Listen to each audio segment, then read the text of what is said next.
participation. You know, when you get to the barbershop, the first thing you're going to have is a GOAT debate. LeBron, Kobe, Jordan. Nah, man, this is Mahomes and Brady. Yeah, that's right. Locked on NFL. The barbershop is open and Tony Wiggins has a chair for you. He's ready with some real NFL talk. The local experts of Locked On bring their expertise and Wiggy's ready with his scissors and shears. Sit down and enjoy. The new Locked On NFL starts now. Locked On Podcast Network. Your team every day.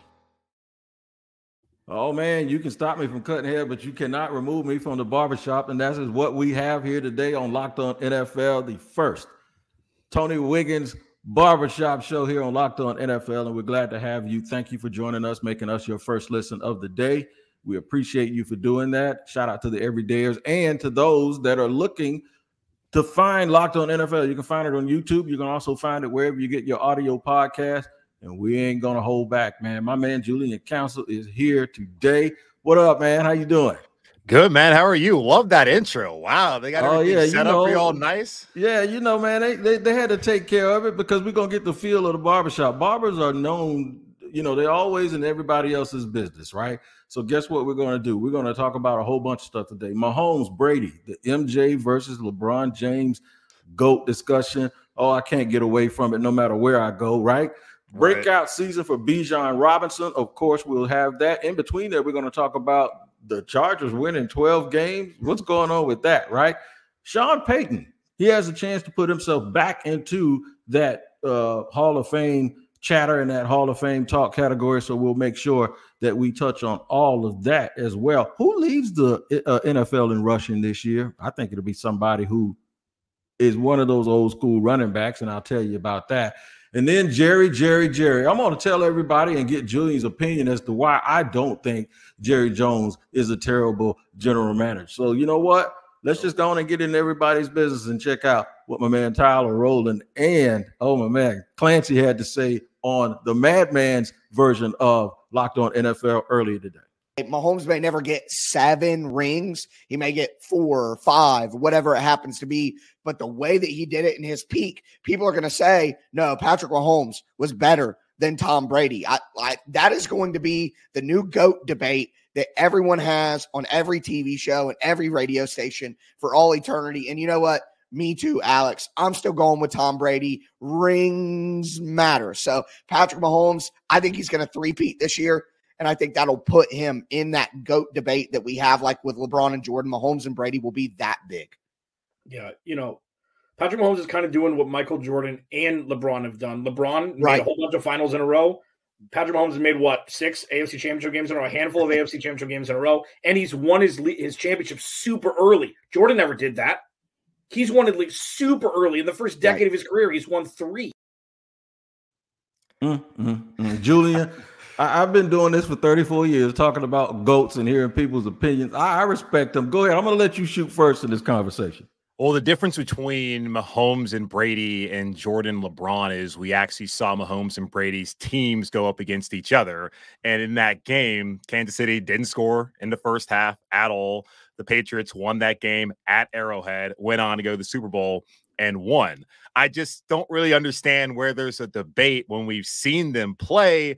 And it's too early, I feel like, early on in his career. Like in a decade, if it's 2034 and Mahomes has won 5 or 6 Super Bowls by that point, then maybe have the conversation. But the fact that we saw them play, we saw Brady did, we saw Brady also leave and go win a Super Bowl down in Tampa, has 7 rings. I just don't really see how there's a debate right now. Now, I've always heard the argument people make that Aaron Rodgers is like the most talented quarterback. He may not be the most accomplished or the best, but the most talented. If you want to make that conversation right now about Mahomes being more talented than Brady, I'm not necessarily going to argue with you, but is he the GOAT? Is he the best? Is he more accomplished than Tom Brady right now or ever will be?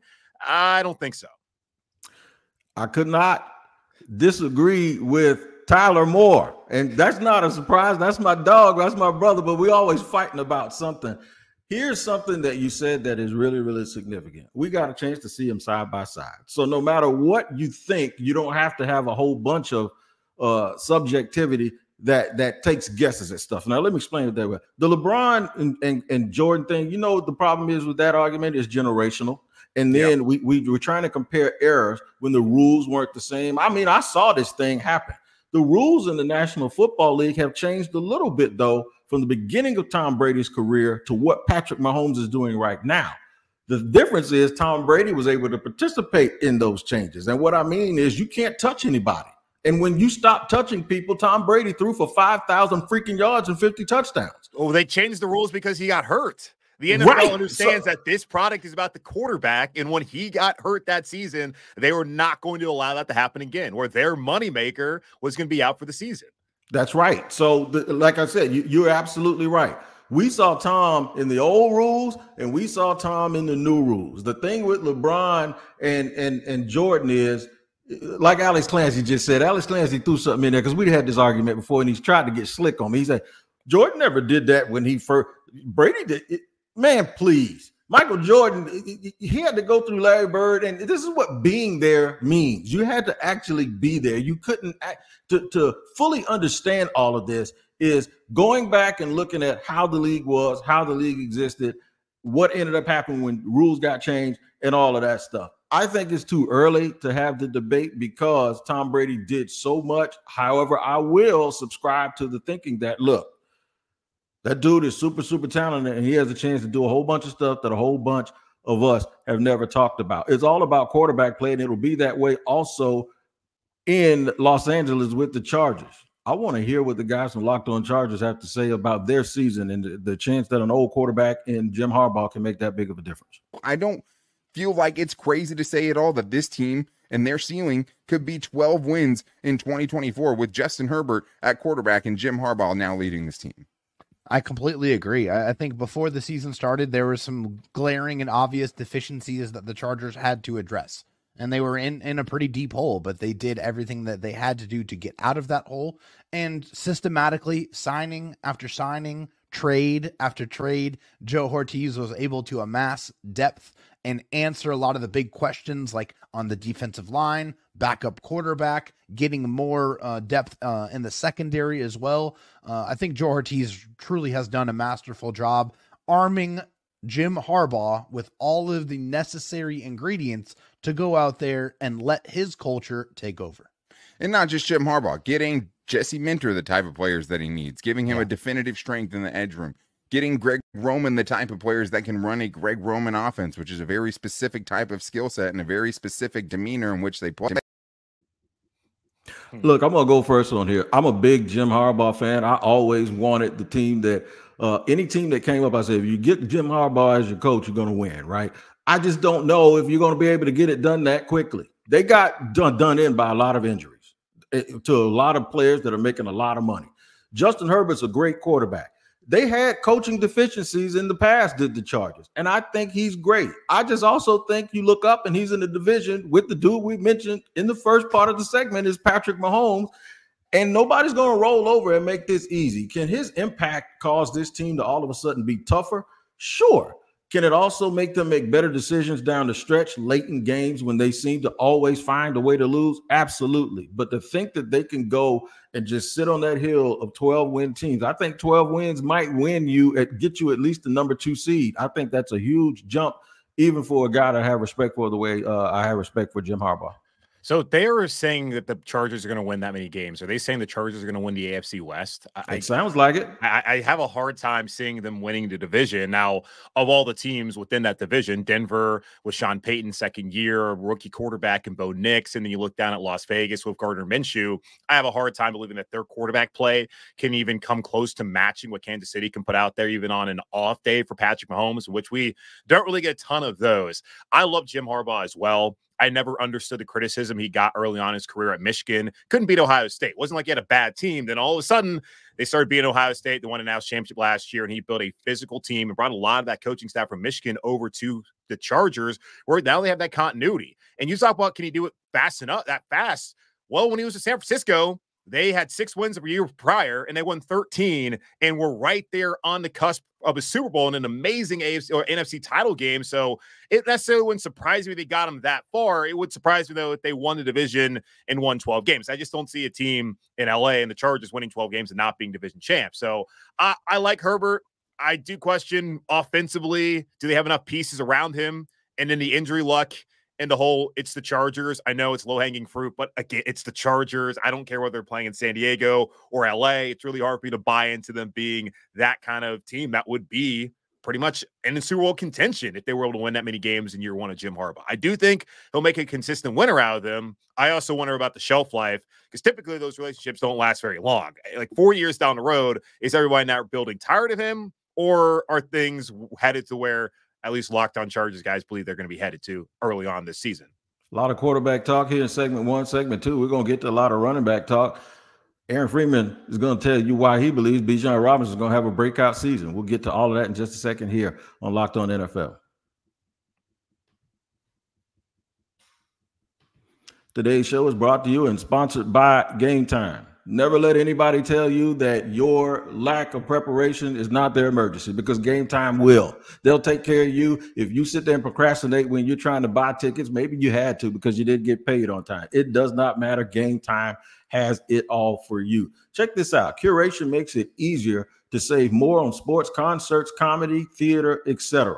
They got all-in pricing, man. I'm telling you, all-in pricing is the absolute truth. You can also get a panoramic view of your seats in the app before you buy. Speaking of the app, let me tell you what to do. Download the Game Time app, create an account, and use the code Locked On NFL. That's Locked On NFL for $20 off your first purchase. Terms apply. Again, create an account and redeem code. I'll spell it for you. LOCKEDON NFL for $20 off. Download Game Time today. What a time it is. Game Time. Also, today's show is brought to you and sponsored by BetterHelp. Man, I had a tumultuous year and I needed therapy on multiple things. Death in the family. Also, trying to manage my time properly so I can do all of the things with my family that I wanted to do. It can really bog you down and you can lose sight of how to get back on track. Well, that's where therapy comes in. And if you're thinking of starting therapy, give BetterHelp a try. It's entirely online, designed to be convenient, flexible, and suited to your schedule. Just fill out a brief questionnaire, get matched with a licensed therapist, and switch therapists anytime for no additional charge. Rediscover your curiosity with BetterHelp. Visit BetterHelp.com/lockedon today to get 10% off your first month. That's BetterHelp, HELP.com/lockedon.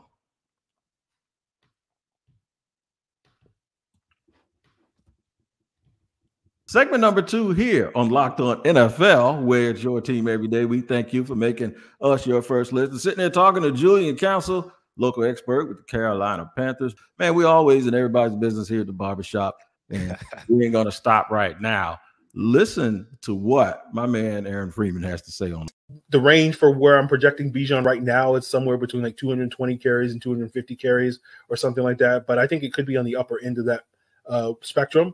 And, 240 plus is usually going to get you in the top 10 among highest usage in terms of running backs each year. And that should mean 1,000 to 1,200, maybe 1,300 yards for Bijan. And that's what we kind of saw with Todd Gurley at his peak.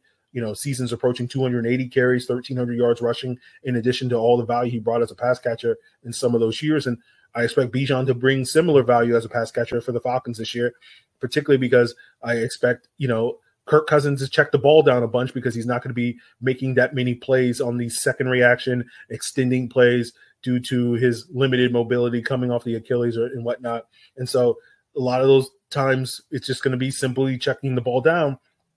And if Bijan can turn like 5-yard checkdowns into 15-yard gains, and we know he has the capability due to his ability to make guys miss in the open field, that's going to be a huge multiplier for the Falcons.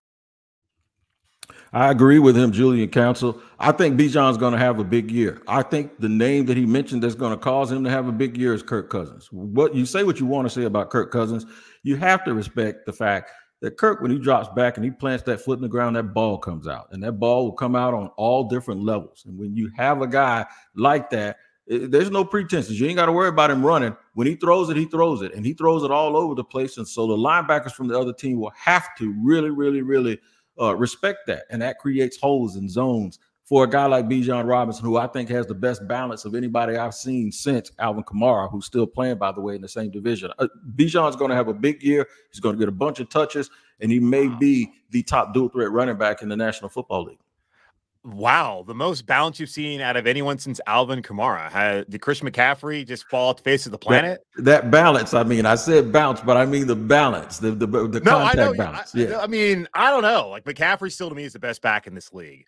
At the thousand season back in 2019, only two other guys have done that. Marshall Faulk is in the Hall of Fame, and Roger Craig, who arguably should be in the Hall of Fame, then last year led the league in rushing. I still think McCaffrey is far and away the best back. Now, last year, the usage of Bijan Robinson and Arthur Smith offense was not what people expected in his rookie year coming out of Texas. And you could complain about a lot of usage of players there in the Atlanta Falcons offense the last couple seasons. Kyle Pitts, primarily is one a lot of folks in Atlanta like to be upset about. I think Bijan's great. I just don't think he's there yet. I do think he will have a good season. I can see 1,000 yards rushing, and we have seen guys like Dalvin Cook the last couple seasons when he was healthy and not cooked, no pun intended, but kind of there in Minneapolis. They were able to run the ball effectively with Kirk as their quarterback. We've seen in this Shanahan-McVay offense the kind of success guys like McCaffrey have had, like Dalvin Cook have had. And I think now with Raheem Morris there, Zach Robinson as the play caller, the OC, that we will see Bijan have that kind of season. I just think we're going to see him have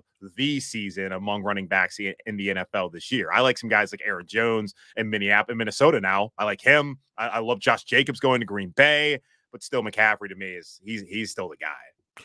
So a question that I have for you though is, who do we think is going to lead the league? Since we're right there, we're gonna park it, Bijan. I'm gonna give me a quick candidate who you think will lead the league in rushing this year. I'm going with Josh Jacobs, only because now he represents two guys, Aaron Jones and Corey Dillon put together. He'll be in the game all the time up in Green Bay. I'm gonna go with that's who I'm going with. I'm going with Josh Jacobs.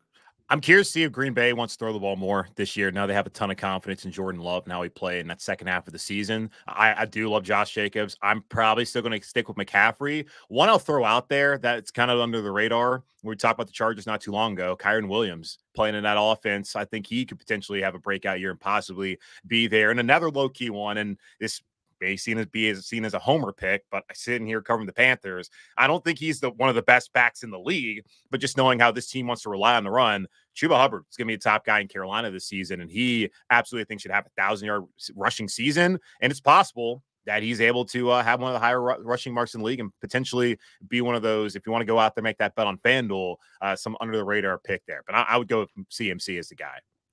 No doubt about it. I think it's great. I'm all for it. I'm going to fall for it. So out in Denver, Sean Payton, since we're talking about a whole lot of NFC South type people, Sean Payton's out in Denver, and he's a little bit under the radar. He was the hottest coach that you could ever think about and imagine. But here, something very interesting is going on in Denver. I want you to hear from the guys from Locked On Broncos. Donald Parham is only 27 years old, just turned 27 on August 16th, had 4 touchdowns last season, 285 receiving yards. Both of those numbers were career bests for him, and he's got 11 career receiving touchdowns. So this is a guy that I think can really help you in the red zone area. And we know that Sean Payton absolutely loves the big, athletic, basketball-like tight ends, right? He's always had somebody like that on his roster. And I know that, the Broncos do have 3-4 tight ends that are going to be ahead of him on the depth chart at this point, but it can't hurt to bring a guy like this into the mix because he can be a factor in certain offensive packages. Sean Payton seems like he's constantly trying to reinvent what happened in New Orleans. Like, if you look at Bo Nix, he looks like Drew Brees. Some of their draft picks have been like guys a lot of people thought were not necessarily people you hadn't heard of, but they got picked whether you didn't suspect that they'd get picked. And now all of a sudden those dudes are playing a lot. I do think trying to reinvent the magic where you created someone else or somewhere else can be problematic. I think he's going to run into bigger things. We talk about Harbaugh and we talk about Patrick Mahomes. So those are the bigger things that I think is going to impede him. Yeah, we think about the coaching staffs there in the AFC West, at least the head coaches. Like, you maybe have 3 of the best in the league. Like, Harbaugh has already proven himself in his first stop, and we know Andy Reid's going to be a Hall of Famer. Now, Sean Payton, who didn't have the best year last year, I do think he has a quarterback that fits more of what he wants to do. Russell Wilson kind of likes to do his own thing, and Sean Payton just wants a quarterback who's going to run his offense, stay in the pocket. Now, Bo Nix is athletic, can get out and run, can make some plays. He had a great preseason. I just question whether Bo Nix is really the guy. And I watched his entire career back in college at Auburn, wasn't good. At Oregon the last 2 years, was terrific. But really in those big moments, it wasn't like he was making those spark plays. Like Michael Penix Jr. looked awesome in those games that they played against Oregon the last couple of years. I really do question whether Bo Nix truly is a franchise quarterback in the NFL. I love his story that he's gotten to this point. I just don't know, but Peyton still got it. And I think the Broncos roster maybe is not even to that point right now, especially in that division where you got to have a great quarterback in the AFC. And I just don't think, based off of what I saw from Bo Nix, that they're going to have a quarterback who's good enough to have them in contention year in and year out with Patrick Mahomes and Kansas City. So we'll see. I do think that if Nix is going to be with somebody, Peyton would be the right coach for him. I'm just not a Bo Nix believer, quite honestly. Fair enough. And I like the way that sounds. I like the way something else sounds too. Let me tell you this. The new Locked On NFL is here. Locked On NFL is now 2 shows every day. First, the Madman, Tyler Rowland, kicks off your morning with a double shot of NFL Espresso. Then stop by the barbershop where you are now with me, Tony Wiggins, for some real NFL talk. Add in Locked On's local experts and you get unprecedented NFL insight, hot opinions, detailed breakdowns, all in 30 minutes. It's the new Locked On NFL. It's twice a day. Make the Madman Tyler Rowland and the barber Tony Wiggins your second listen at the new Locked On NFL on YouTube or wherever you get podcasts. The first day of my show, this show here, and we're gonna get all in somebody's business like we got a whole segment for just the Dallas Cowboys and Jerry Jones. We'll get to that in just a second here in segment 3.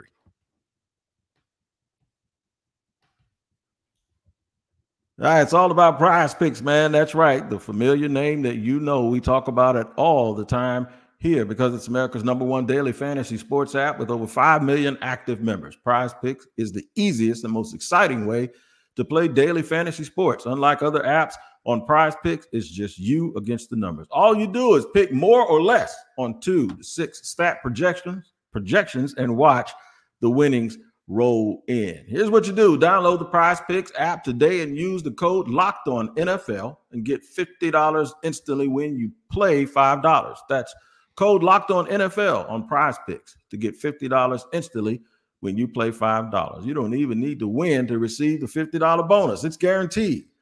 Prize Picks. Run your game.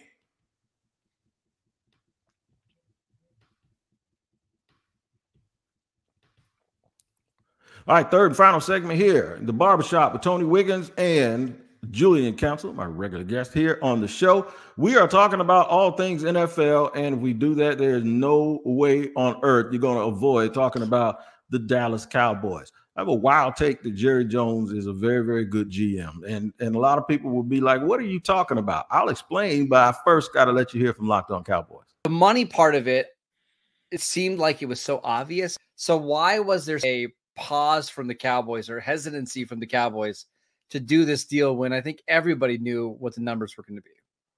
I think that the length of the contract was still up in the air until probably, the last week. I do think that the years are ultimately where the final kind of hurdle to get over. Look, I mean, this was a situation with Dak, the last contract, right? Is that Dak wanted a shorter deal than the Joneses wanted to offer because they like, and it's either or, right? It's like they want to have the option to either have a lower guaranteed amount or they want to have that extra year on the deal in order to kind of move things around for cap flexibility, right? That's just the way that the Joneses operate, for good or bad, right?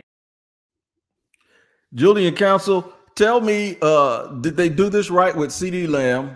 And then we're going to get into a little bit of a longer, more extended conversation about Jerry Jones. Yes, they did it right because they paid him. And that's what Dallas typically does in these situations. When Zeke wanted his money, he got his money. When Dak wanted his money the first time, he got his money. Like Jerry Jones is not going to go out there and not pay his horses their money when it's time to get paid. Now, they may sit around in the media and say, oh, there's not a problem. We're going to take our time, yada, yada, yada. Jerry's going to pay them because he knows that when these guys come to Dallas and they perform, he takes care of them. You cannot argue that Jerry Jones does not take care of his star players there in Dallas. And he's done it once again with CeeDee Lamb. It was a no-brainer. Well, you're not going to pay CeeDee to be your guy? Right. I never felt like that was going to be in question. I know it's nice fodder to talk about during August as training camp is going on and nothing really is happening. That's like that consequential. But what's consequential is paying CeeDee Lamb as one of the top receivers in the NFL. No doubt about it. And he deserves the money. He's a great player. Dak got his money, deserve it. DeMarcus Lawrence got it. Michael Parsons is going to get it. He deserves his money. And so did Diggs, the dude that, with all the interceptions, he deserves his money. Back in the day, they paid Deron Bland. Right? Deron Bland. But then Diggs' brother, he got paid too, I think the year before he got hurt. So all of these guys that keep getting money from Jerry Jones, and you know what they have in common? Dallas drafted them. So I don't see how people, especially people that cover teams like, the one you cover every day and the one that I cover every day, can sit here and just unilaterally, because Dallas hasn't won anything, and just say he doesn't know what he's doing as a GM. When you have seen a team that pick bad players constantly, right, and they're always going out and paying other people's players, you got to sit back and go, how do they keep just having all the biggest argument we're having with Dallas is, who do they pay? And everybody that they have to make the decision about who they pay is someone that they pick. So that inherently means that he is picking good players, Julian. Yeah, he always is. And that organization's they're well run. You cannot sit here and say that Dallas is a bad organization. Like, we know what bad organizations are, covering the Panthers and the Jags respectively. And how many times, and you know this, how many times did the Jaguars used to win the offseason? And people talk about, look at all the money they spend for agency. That's what bad teams do. You spend money on your own players when they succeed. The Panthers have not done that. They let Brian Burns go out the door. They've let Christian McCaffrey go out the door. They let DJ Moore go out the door. That's what the bad teams do. They don't keep their guys around. Like Jalen Ramsey, he's no longer in Jacksonville. So we sit here, we're uniquely qualified to talk about this. And yeah, I've never really understood it, other than like the Cowboys hate. I'm 31. Dallas is always on the TV. Fox at 4:25, America's Game of the Week, basically is just the Cowboys broadcast, especially when Troy Aikman and Joe Buck are calling the games. I'm just sick of watching it, but America's team. And it's not like they're ever bad. And when they are bad, it's because the quarterback gets injured. They went from Romo to Dak. Maybe it was by accident that it happened, but they've rode Dak. He's been a good player for them. And I will say, it would be probably some of Jerry's worst work if they decide not to keep Dak around and they want to go back into this quarterback wilderness. It's worked out for them for the most part, but I don't think that'd be the wisest decision. No, Dallas, they're well run. Jerry knows enough about what he's doing. Does he know how to win a Super Bowl? It's easier said than done, but there's always gonna be the criticism because Jerry Jones is braggadocious. He's out there always talking, always up for criticism. And that's the point. And I'm glad you said that. That is not the GM part of it. And the reason why they haven't won is because he's always talking. He circumvents his coach, man. You're basically cutting him off before he ever even gets the chance to put his imprint on a team. But see, there were two guys that didn't allow that. Jimmy Johnson and Bill Parcells. And he ran them out of there. He ran them out. So now the problem with Jerry isn't the procurement of talent. The problem with Jerry is allowing someone else to lead that talent and not let himself get in the way. It's almost like if my dad lived in my house when I'm raising my kids. Yeah. And they know, well, I'll just go ask Big Brother. I'll ask him if you keep telling me no. And my dad will be willing to just go out there and just do exactly what I don't want him to do. That to me is the biggest problem with them. It's not their ability to draft. It's not their ability to team build. It's Jerry needs to get out of his own way. I'm so interested though, like on that, because we talk about coaches and you talk guys who run out of town. Like Jerry's been pretty dang patient. He was patient with Jason Garrett for 9 years. He was there in Dallas. And also I don't think he's necessarily need to be patient with Mike McCarthy. All he's done so far is win. I understand folks are going to have their criticism of him and whether he is somebody that should still be in Dallas. And it's possible you talk about Jerry getting in his own way since he is so active in the media and he's always talking, does one of the top coaches want to come work for him? Is he limiting his market in that way? I don't know if coaching's been the issue in Dallas. I don't know whether it's been Dak Prescott or the defense. It's just football's hard, man. And it's not as simple as you go out there and you win 3-4 playoff games and you're Super Bowl champs. It's not everybody's Kansas City right now. Not everybody's New England with Brady and Belichick. It ain't that easy. And they are consistently at least there in the dance. And you got to make it to have a chance. You got to make it to have a chance. Speaking of easy, it ain't easy talking about the NFL all day, but that's exactly what we're going to do here now on Locked On NFL because we're here. And Locked On NFL is now 2 shows every day. First, the madman Tyler Rowland kicks off your morning with a double shot of NFL espresso, and then stop by the barbershop right here with Tony Wiggins for some real NFL talk. Add in Locked On local experts, and you get unprecedented NFL insight, hot opinions, detailed breakdowns, all in 30 minutes. It's the new Locked On NFL, and it's twice a day. Make the madman Tyler Rowland and the barber Tony Wiggins your second listen at the new Locked On NFL on YouTube or wherever you get your podcast. Julian, it's been fun. It's going to be fun again because you're going to park right here with me every single Monday. I'll be here every day. Julian will be here with me on Mondays, breaking it down. All the best to you, my friend. And to all those who listen today, thank you for joining us, making your team every day. We are eternally grateful, and we'll see you next time here on Locked On NFL.